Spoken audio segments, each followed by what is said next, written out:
오늘 장에 있을 여러 가지 이슈를 분석해서 전략을 세우는 시간이죠. 투데이 출발 이슈 코너입니다. 자, 오늘은 LNS 파트너스의 하창봉 팀장과 함께하겠습니다.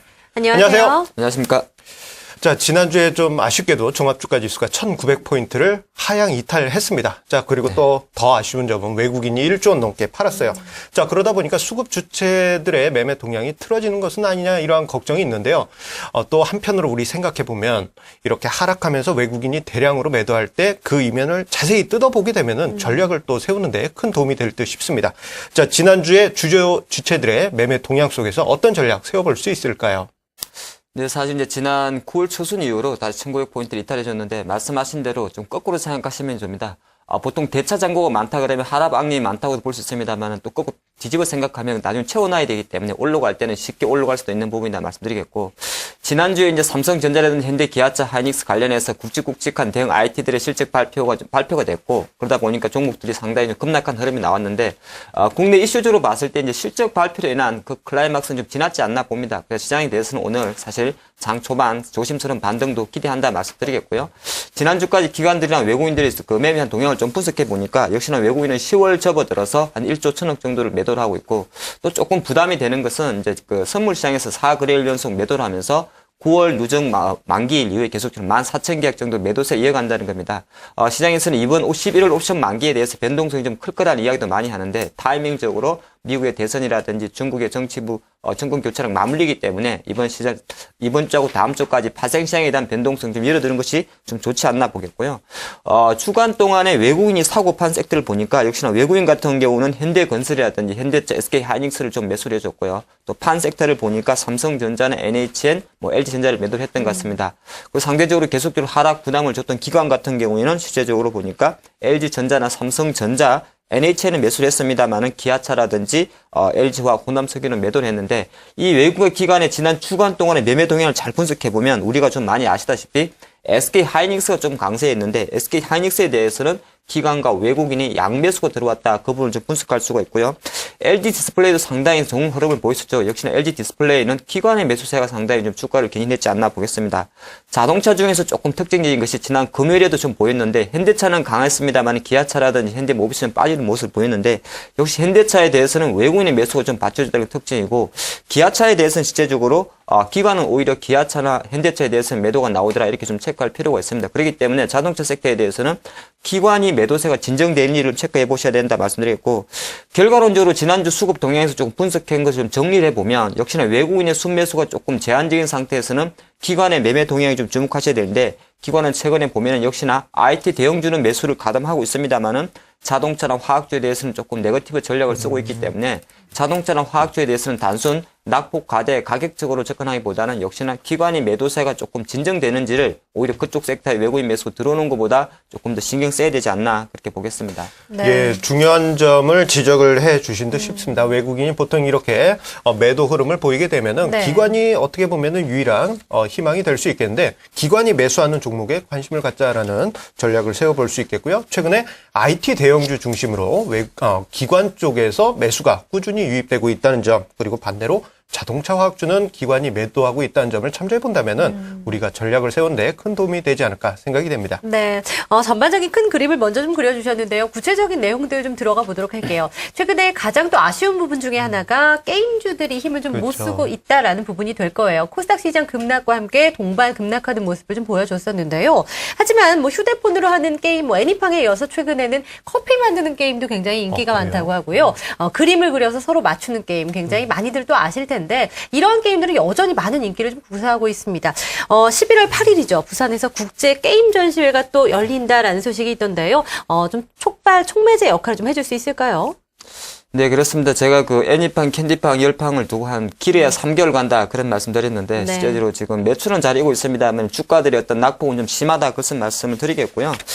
그럼 나중에 조금 희망을 드릴 수 있는, 글쎄 희망이 드릴 수도 있고 아니면은 좀 또 지켜볼 이벤트가 하나 생기는데, 바로 다음 달 8일 날 부산 백스코에서 지스타 2012가 개최가 됩니다. 대표적인 어떤 게임 전시회라 보시면 좋을 것 같고요.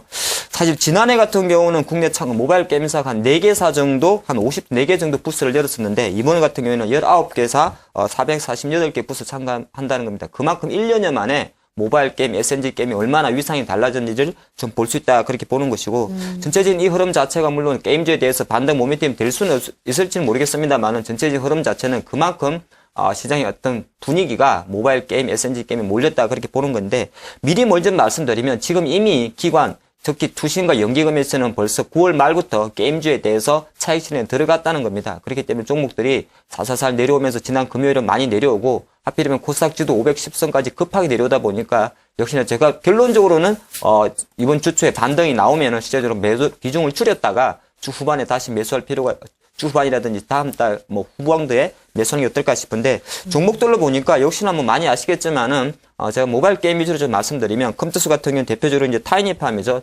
타이니팜도 소개하고 신규 10종 모바일 정도를 이번 컨퍼런스에서 좀 공개한다 말씀드리겠고요. 네. 게임빌 같은 경우도 지금 프로야구 한국 시리즈 하고 있습니다만은 이제 지금 나오는 게임 바로 프로야구 2013입니다. 앞으로 내년 시즌을 준비하는 게임이 좀 런칭이 될 것이다 말씀드리겠고 최근에 보면 NHN도 좀 상당히 재미있죠. 지난주 같은 경우는 웹보드 게임 규제 때문에 좀 급락을 했습니다만은 지금 일본에서는 NHN과 카카오톡이 열심히 싸우고 있고요. 또 하나 이제 라인을 통한 NHN의 어떤 게임이 출시된 이야기 나오기 때문에 전체적인 게임 흐름에서 봤을 때는 지금 말씀드린 컴투스나 게임빌, NHN 같이 큰 회사들은 사실 계속적으로 모바일 게임, SNG 게임을 좀 출시에 준비를 하고 있다 그런 말씀드리겠는데 네. 종목별로는 전략을 좀 잘 세우셔야 될 것 같아요. 제가 한 3개 정도를 가격대를 좀 정리를 해봤는데 컴투스 같은 경우는 실제적으로 제가 생각하는 가격은 최후 한 달 정도의 주가 전망이 될 것 같습니다. 하단 한 47,000원에서 65,000원 조정 박스권을 좀 생각한다 말씀드리겠고요. 하단 박스권이 상당히 낮죠. 예, 그 정도까지 빠질 수 있다는 걸 미리 말씀드리겠고 상단 박스권이 65,000원 제시하는 거는 현재 수준 정도입니다. 즉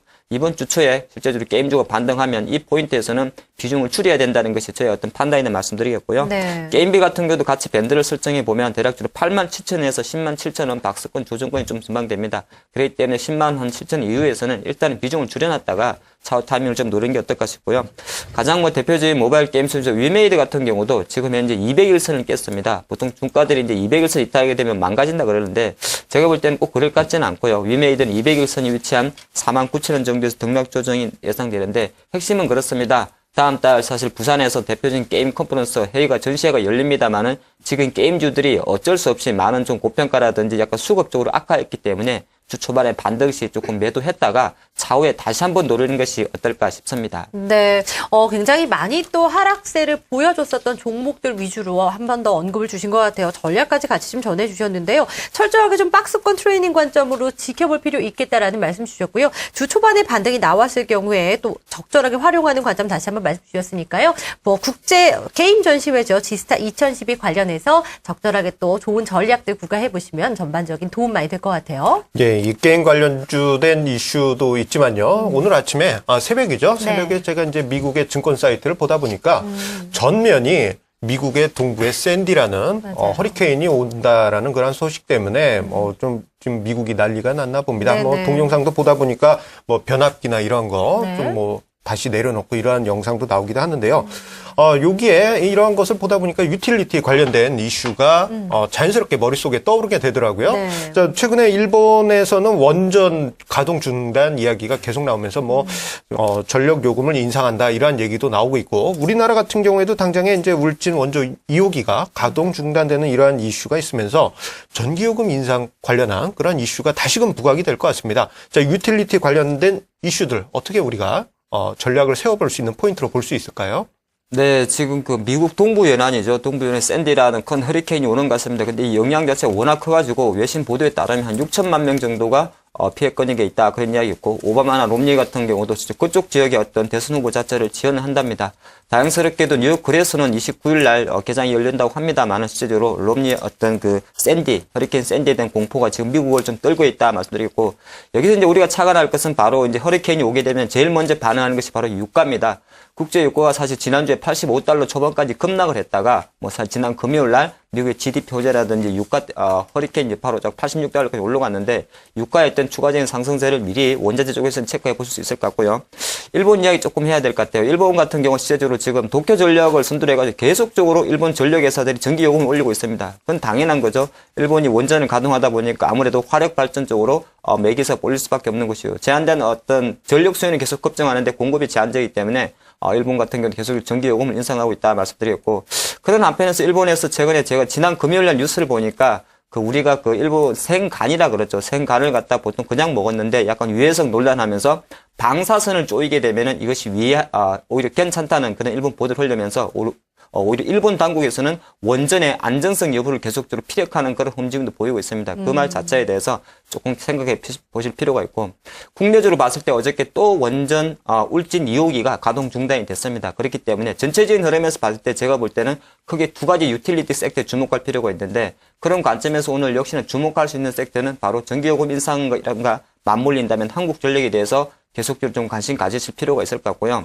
또 하나가 원전 하면 제일 먼저 떠오르는 것이 바로 한전 기술이 있고 한전 KPS가 있는데, 제가 볼 때 한전 기술은 이제 수주를 해오는 회사입니다. 수주를 해오는 회사인데 실제적으로 지금 신규 수주는 계속 감소하기 때문에 주가도 계속 내려가고 있습니다. 그래서 한전 수주에 대해서는 조금 부정적이고요. 오히려 한전 기술에 대해서는 조금 부정적이고요. 한전 KPS는 발전기 운용 정비 회사죠. 근데 한전 KPS는 성장성, 안정성, 배당성을 다 갖췄기 때문에 최근 주가도 견고한 흐름을 보일 수 있습니다. 즉 오늘 일단 대외 외신의 어떤 분위기라든지 전기요금 인상, 원전 가동 관련해서는 사실 오늘은 큰 두 종목 중에서 한국전력과 한전 KPS에 대해서 좀 관심을 가질 필요가 있지 않나 말씀드리겠습니다. 예, 최근에 어떻게 본다면은 전 세계적으로 전력요금 인상 관련된 이슈가 부각이 될 수 있다는 점에서 네. 한국전력과 그리고 한전 KPS를 발전기라든가 이러한 부분 수성 관련해 가지고 중요하다라는 포인트로 관심 종목으로 이야기를 해 주셨습니다. 네, 투데이 출발 이슈 LNS 파트너스 하창복 팀장과 함께했습니다. 팀장님 고맙습니다.